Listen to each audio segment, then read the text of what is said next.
Recording in. All right, again, welcome to the Chicago Research Summit 2021. We're pleased to have Michelle McClure, DNP. She is the nursing program director at Chicago Semester. And today she's going to present to us on Place Matters, a case study looking at Chicago neighborhoods and their effect on health. Thank you, Michelle, for joining us. Thank you. Welcome, everyone.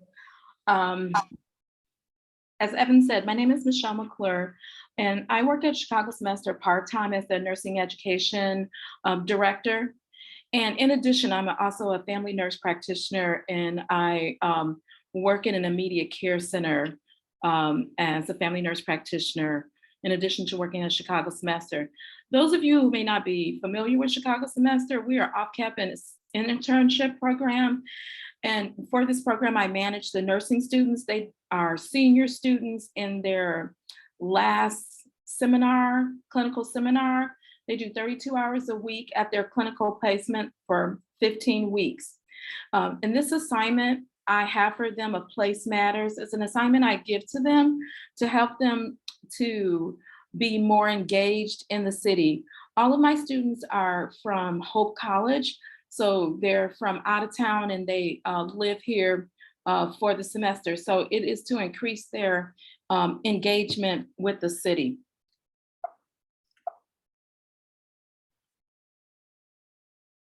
Hold on a second.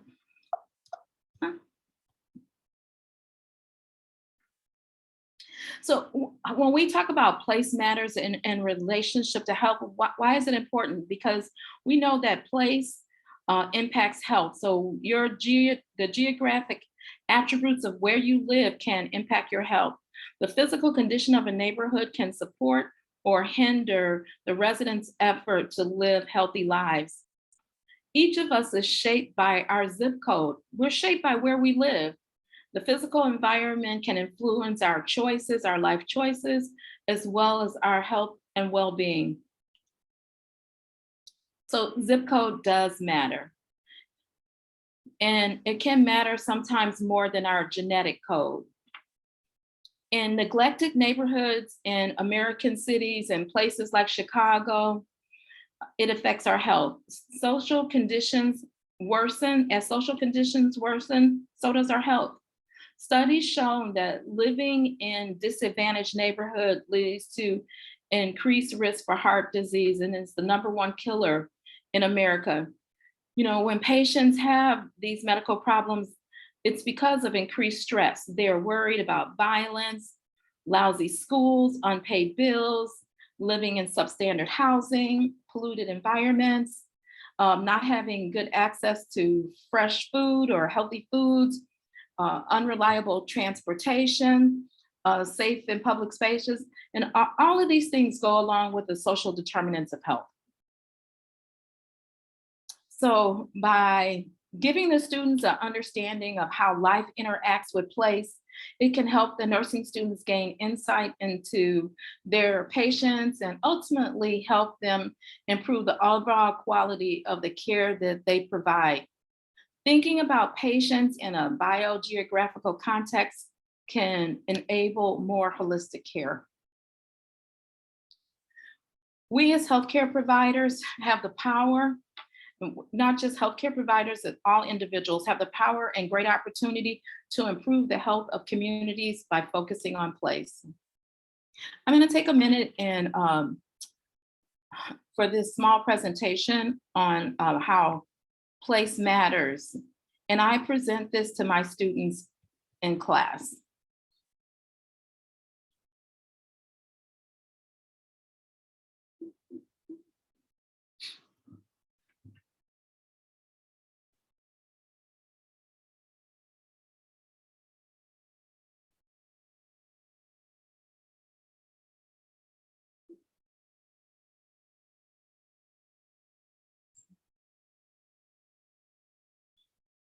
Give me just a second here.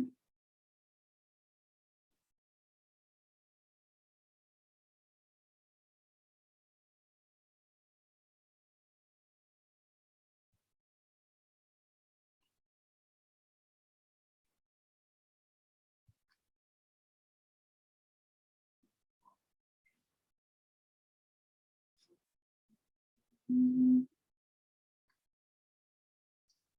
you see that, Evan? Yes, we can see it. Great. Surrounding suburbs. Can you hear it? Yes. Race and class. This fact has not changed over time, despite efforts of organizers and activists from the well-known to the unsung. The result: concentrated poverty in metropolitan Chicago and unacceptable health inequities. In fact, where you live determines how long you live. According to the Institute of Medicine, this segregation of opportunity reflects a national pattern. Black and Hispanic children consistently live in neighborhoods with much higher poverty rates than white children. People living in areas with median income greater than $53,000 per year at a life expectancy almost 14 years longer than that of people living in areas with a median income below $25,000 per year. It's food desert, they call it. And it just means that there's not a lot of healthy food. Neighborhood began to respond immediately. We're eating hot chips because that's all you can buy. I mean, people can't get to a store outside of Harlem. I mean, you got to get a bus, train, have a car, pay all this gas money. The corner store at the other end, I cooked some healthy food and demonstrated it, gave it out to some of the patrons of his store. Now he wants me to come in every month.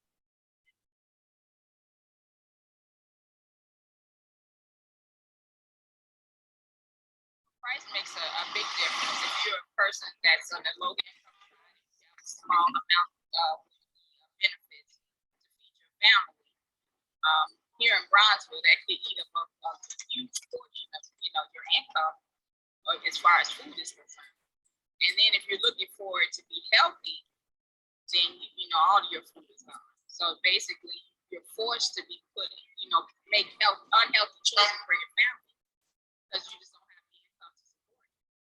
Researcher Adam Drnowski has shown that healthier food costs more. When faced with a limited budget, people are less able to buy fruit, for example, and other food that is low in calories but have a high nutritional value. Instead, foods that are more affordable, such as sweets and high-fat foods, cost less per calorie but have low nutritional value.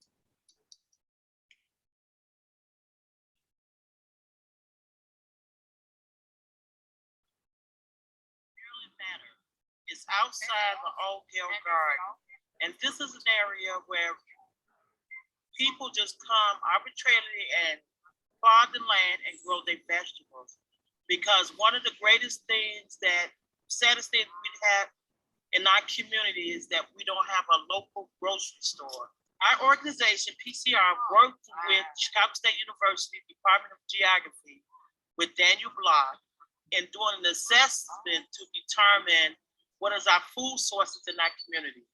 And what the analysis from this report shows that people in my community have to travel 3.5 mile radius in order to find wholesome food stores. So that goes to tell you, which label us one of the worst food desert area within the city of Chicago.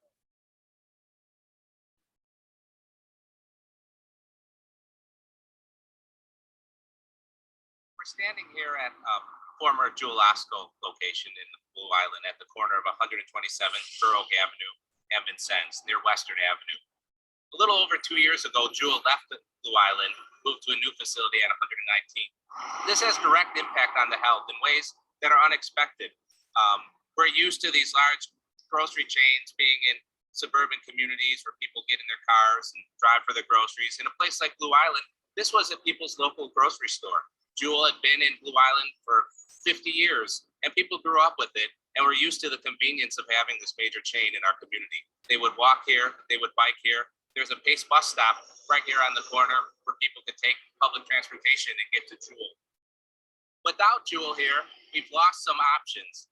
Smaller local operators noticing the loss of Jewel and moving. And so we hope to work with those corner stores and smaller Hispanic-owned grocery stores, that there's a real opportunity here to serve the community, to feed the community, and by providing more healthy options, make a dramatic impact in the community that they live and work in. Previous national and local studies indicate that chain supermarkets usually provide the greatest variety of healthy food options that can combine quality and affordable price. However, grocers are not the only thing food deserts lack. I've been telling folks it's not a food desert, it's an everything desert. You know, we've been saying all along, people know when you look around a food desert, the only thing that you don't see, it's not like you only don't see grocery stores, you also don't see the access to schools and housing. You don't have the opportunity to be mobile around your own neighborhood, then you really don't have any opportunity. In July of 2012, the Cook County Place Matters team partnered with the Joint Center for Political and Economic Studies and released a report on health inequalities in Cook County. This report not only gained the support of community leaders, but also got the attention of state public officials.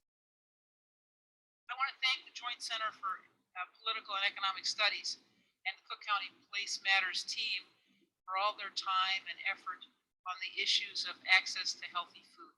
You know, I want to say that I'm here not only as county board president, but as a former teacher, a mother, a grandmother, and I know how important access to healthy choices in terms of food are to our families and to our children and to our grandchildren.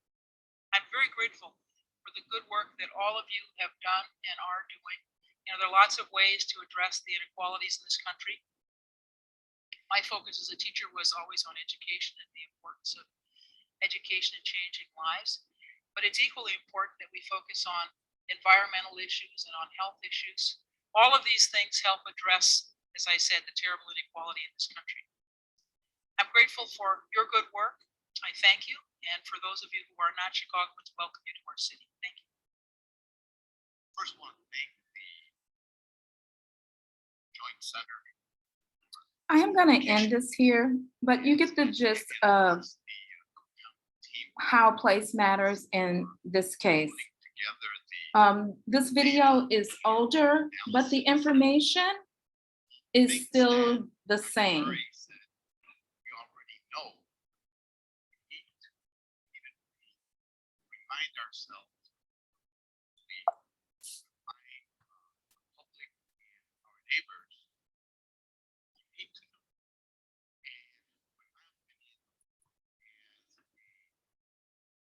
as a recent practitioner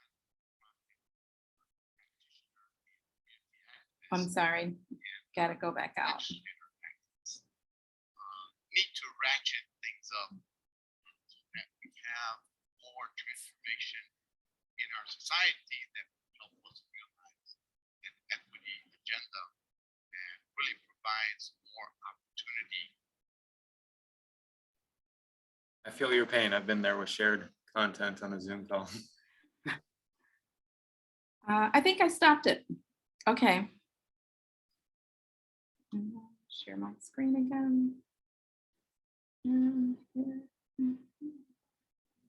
PowerPoint.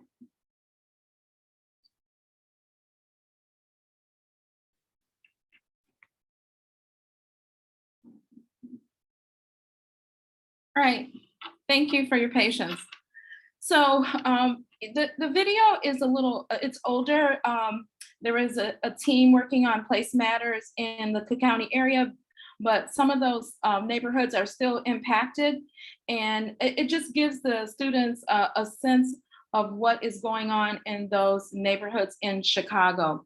So for this assignment, the students we begin with an online activity where students begin to post their perceptions, and we use Moodle. So they post their perceptions on Moodle of their negative and positive features they think about neighborhoods on how it impacts health. And they post these in a table that I upload, and then they have an online discussion on the different ways that neighborhoods can be affected by health. And this is a sample table that we use for class. And then the students are assigned in groups because they're not from the city and they may be uncomfortable going out into the neighborhoods. I pair them into groups of 2s and 3s, and they go out into the neighborhood to do a community assessment and at least 2 or 3 neighborhood visits. And how that it's determined by what neighborhood they pick is by their patients. So one student in the group will pick a patient and they look at that zip code and they go out to that particular zip code to complete a comprehensive state case study based on that patient's zip code. So they use public transportation, walk and bike the area. And I want them to also have a meal. And their meal is on Chicago semester while they're in the neighborhood, because sometimes how to learn a group of people is also to eat their food. Some of the neighborhoods that the students have already done have been Pilsen, Rogers Park, they've done Woodlawn, Hyde Park, the southeast side of Chicago. So those are some of the neighborhoods that the students have done over the past few years. They visit the libraries, clinics, neighborhoods, they visit places of worship, they interview residents, aldermen, and just people and random people in the neighborhood. And sometimes they even volunteer in the area. So they begin the case study by just talking about who the patient is. In other words, they're just getting demographics on the patient, who the patient is, and they talk about why they were in the hospital, what brought them to the hospital, and then they explain the disease and the risk factors and causes and symptoms associated with it. They get a history, complete medical history of that patient. That includes their past medical history, surgical, family, and social history. We talk about medications associated with that medical problem that they were taking while they were in the hospital, any lab tests and diagnostic tests, and then a physical exam that is associated with the reason that they were hospitalized, and also any treatments. So then after that, now they've done an assessment of the patient, they utilize all the data that they have gathered to now do an assessment of the neighborhood. So these are the questions they have to answer for their case study. And the case study is an oral presentation, it's not a written presentation. And so they talk about, what does the neighborhood look like? Is it healthy? Is it not healthy? Is the neighborhood home to any conditions that is a threat to the health? What are the strengths in the neighborhood? What actions are taken to make those strengths sustainable? Who can help take these actions? What things in the neighborhood need to be improved? What action should be taken to make these improvements? Who can help? So, and then they talk about, do they believe, does place matter, or is health improvement solely on the individual? Is it on our individual decisions, or does where we live impact our individual health? And we also have them compare and contrast where they live. So they also do an assessment of where they live too, of the neighborhood.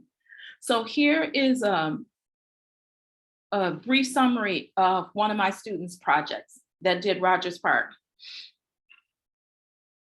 So here is, and that is not the real name of a patient, it's a fake name so it's not a HIPAA violation. For those of you who understand HIPAA, which we got a lot of that over the last 18 months. So, so it's a fake name.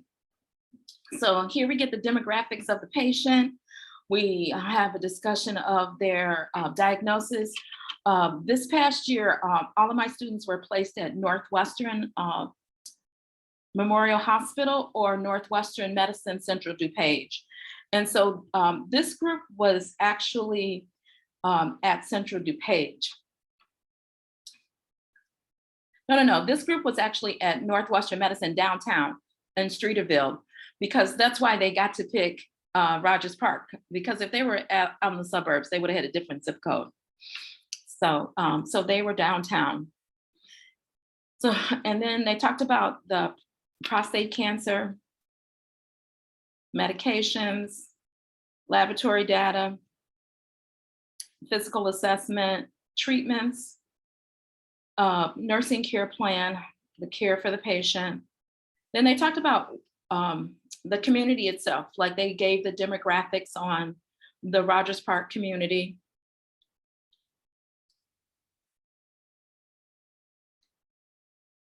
And they took a couple pictures. They talked about the illnesses, birth rates in the area. And then one of the students in the group, they decided to do the comparison, lived in Wheaton. So they compared Rogers Park to Wheaton.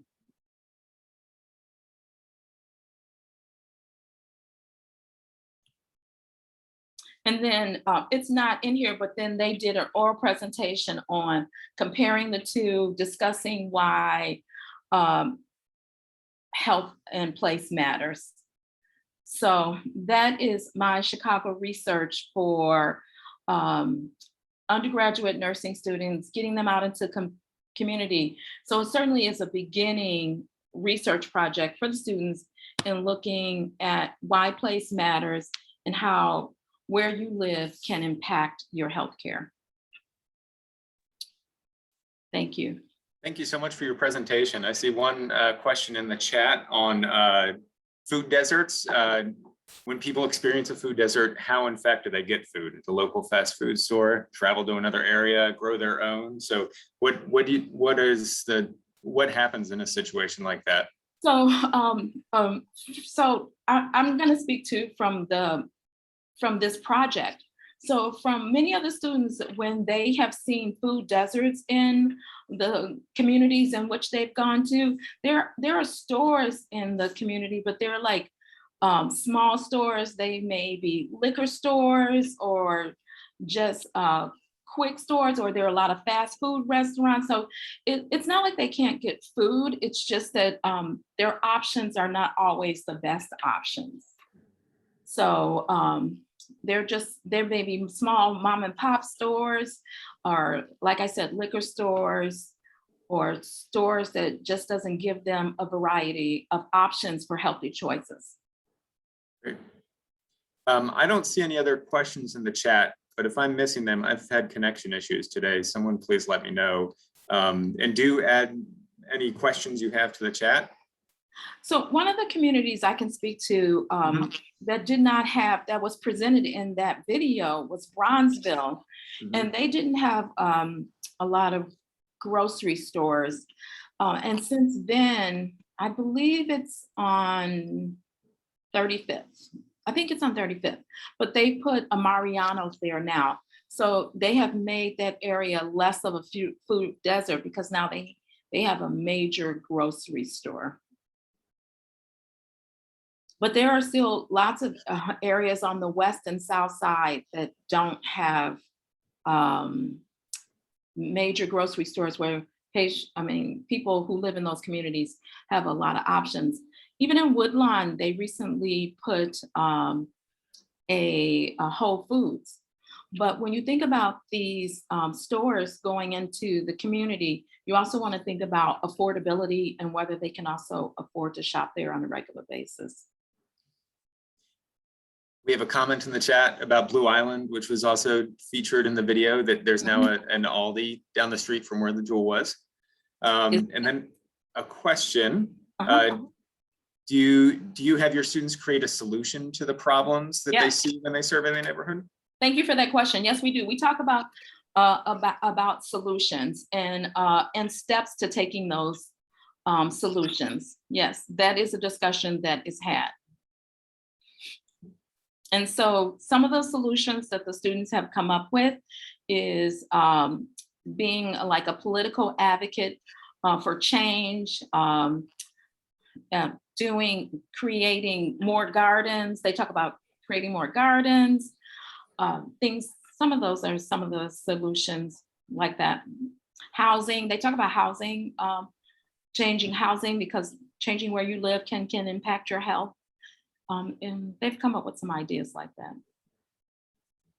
And also pollution. The students have also talked about pollution because some areas Like in Artdale Gardens, the air quality is not very well. And so they talked about solutions to changing that.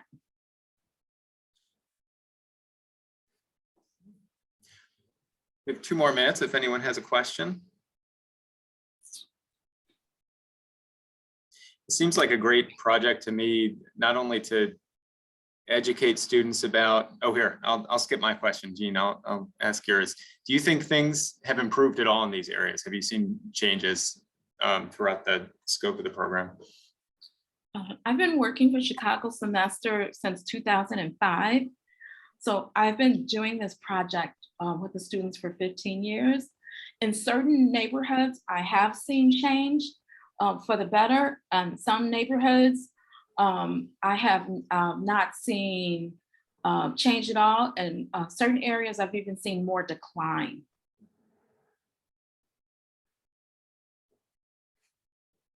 Was that able to answer your question?